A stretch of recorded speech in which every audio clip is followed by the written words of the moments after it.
Remember, we talk about the 3 different forms of energy, right? We have the light, the heat, and the sound, right? We use light to see. We use heat to keep ourselves warm and cook our food. We use the sound energy to hear, right? So today, basically, we talk about the light energy, okay?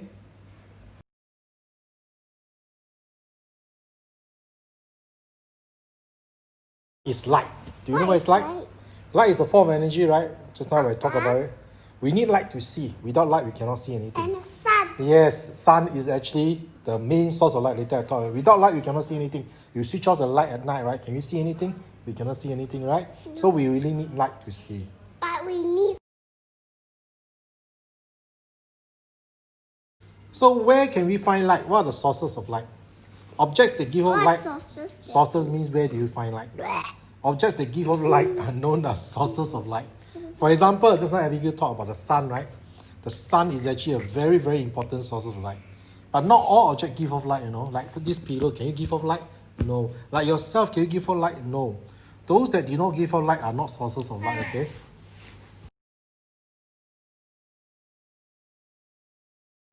The sun is the main source of light during the day. In the day, right, the whole world is lighted up by the sun, right? Yes, the sun. The sun basically gives off the main source of light during the day. It makes our surrounding bright, Daddy, and allows us to see. Daddy.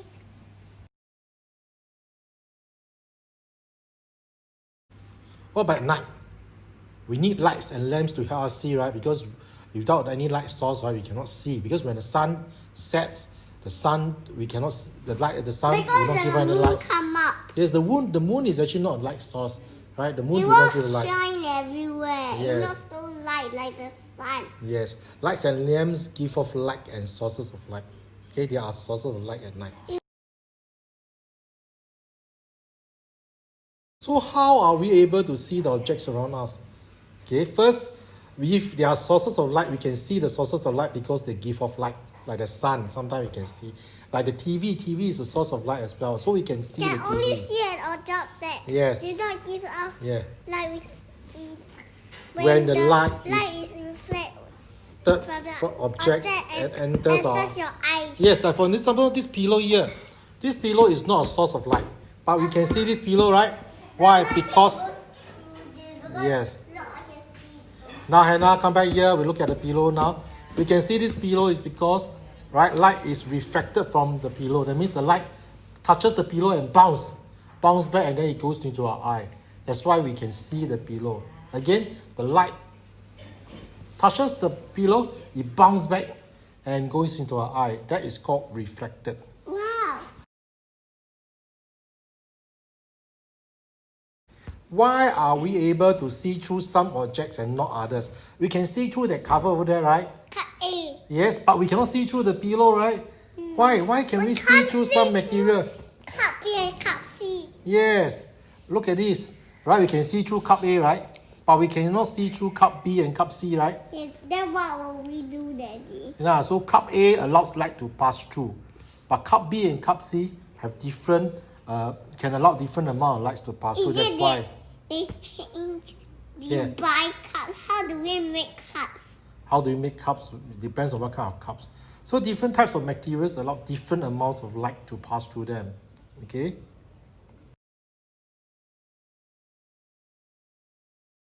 So transparent is actually a property whereby an object allows most of the light to pass through. Okay? Materials such as glass allow most of the light to pass through them. So it's called transparent. Transparent. Yes, that's a new word. Abigail, how do you pronounce it? Translucent. So translucent is a property of an object whereby it allows only some of the light to pass through. Not all, not most, but only some of the light to pass through. That's why you can see there's something inside cup B, right? But sometimes you cannot make that. Hey, what is that? I know it's something that's pink, but we can't exactly tell that it's actually strawberry inside, right? So this kind of material, we call them translucent. It only allows some of the light to pass through. Materials such as frosted glass allow only some light to pass through them, right? So translucent. Papa? What's that word, Abigail? Upper Q. It's not called upper Q. This is not called upper Q. This is called opaque. Wait. Say opaque. Okay. Henna Q. Opaque. Upper Q. Okay, opaque is actually a term, a property given to a material. Upper Q. Okay. Abigail, listen to me. Opaque is actually a property given to a material or object that does not allow light to pass through them. Like this pillow, like Abigail and Hannah. Light cannot pass through Hannah and Abigail. So I can actually exactly... Yes, I cannot see through Hannah. Right, if Hannah is blocking something, I cannot see through Hannah and see what is behind Hannah. Or Abigail. So, yeah, also this book. Okay? Yes. Yes, I cannot see Abigail, right? Because the pillow is opaque. That's why I cannot see through. Light cannot pass through the pillow. That's why I cannot see Abigail behind me. Yes. Yes. Yeah. You also cannot see me, right? That's why the pillow is opaque. Yes, materials such as ceramics, like pillows, like fabrics, most of the parent does not allow light to pass through, right? And therefore we term them as opaque.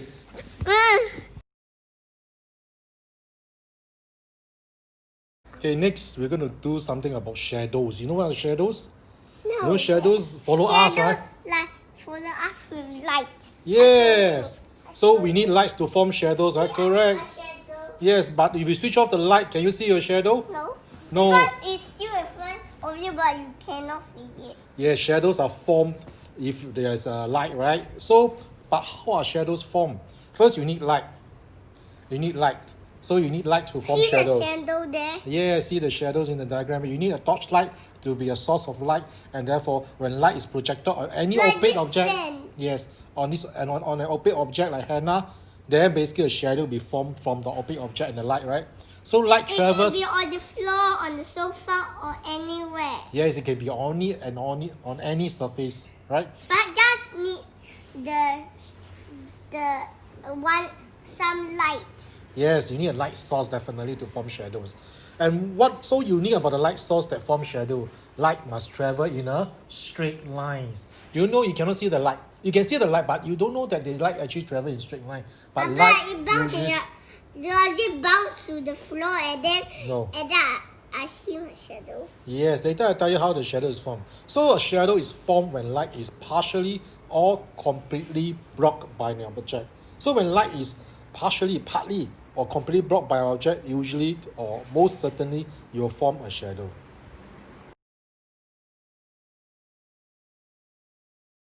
So shadows, what make out the shapes of the shadow?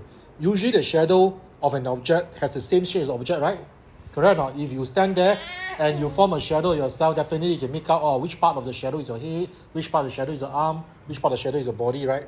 So the shadow of an object follows the same shape as the object itself. It's a little bit taller. Yes, Papa, I can see your hair on the wall. Yes. My shadow. The shadow of my hair on the wall, right? Yes. But usually the shape follows, but the size don't follow. Maybe the shadow of my hair is smaller or bigger, correct or not? Yeah. The size don't follow, but the Excuse shape me, follows. Papa. Yes? Yours is more head.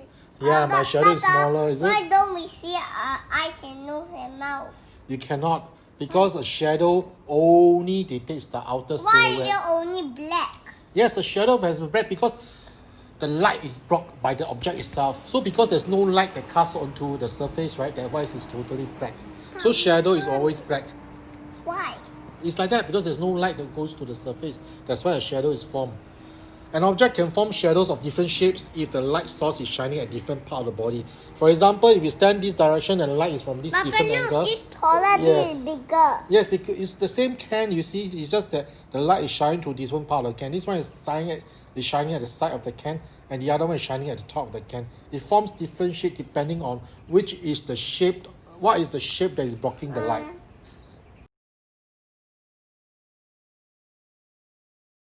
What about the size of the shadow? We know that although the shadow follows the shapes of the object, right? The sizes varies depending on the distance between the object and the light source. Okay, so the distance between the object and the light source basically determines the size of the shadow. It's so long. The size of a shadow changes with the distance between the object and the light source. Why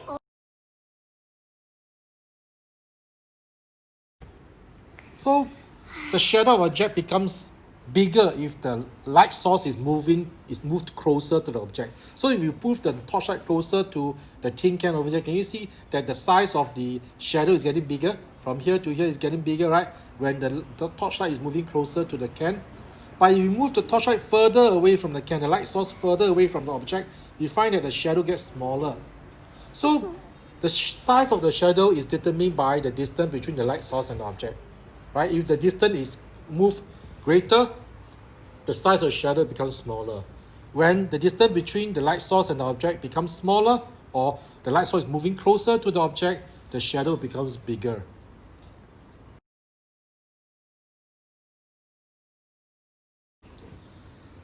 The size of the shadow also can be determined by the distance between the object and the screen. The screen is the surface that the shadow is cast on. So just now when you stand on the carpet, the carpet becomes the screen of the shadow. So the size of the shadow, right, will change with the distance between the object and the screen.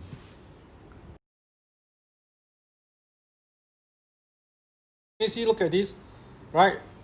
The shadow of the object becomes smaller if the screen is moved closer to the object.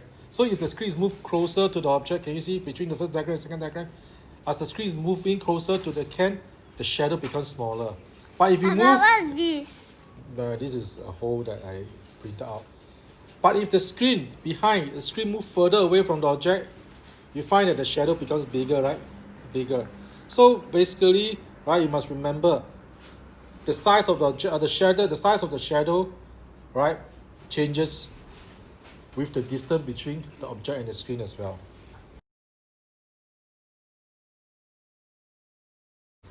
So this is basically what is we need to learn about light. Okay, right? We need to know that light basically helps us to see. It's a form of energy, right? We have different type of light sources, right? Those who do not give off light are not light sources. Those who give off light are sources of light. Then we have materials that can allow light to pass through totally. We call them transparent. We have materials that allow light to pass through partially or a bit of light to pass through. We call them translucent. We have objects that are basically do not allow light to pass through. We call them opaque, right? Opaque materials. Then we learn, yes, opaque. Then we know about that shadows are formed, right, because of the presence of light.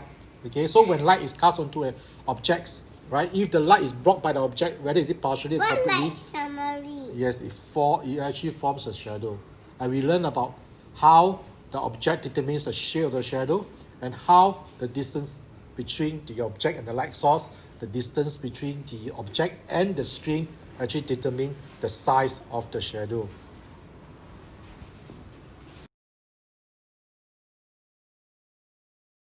That's all for the light as a source of energy or light as energy. So thank you very much. Bye-bye. Say again. Bye-bye. Say again. Bye-bye.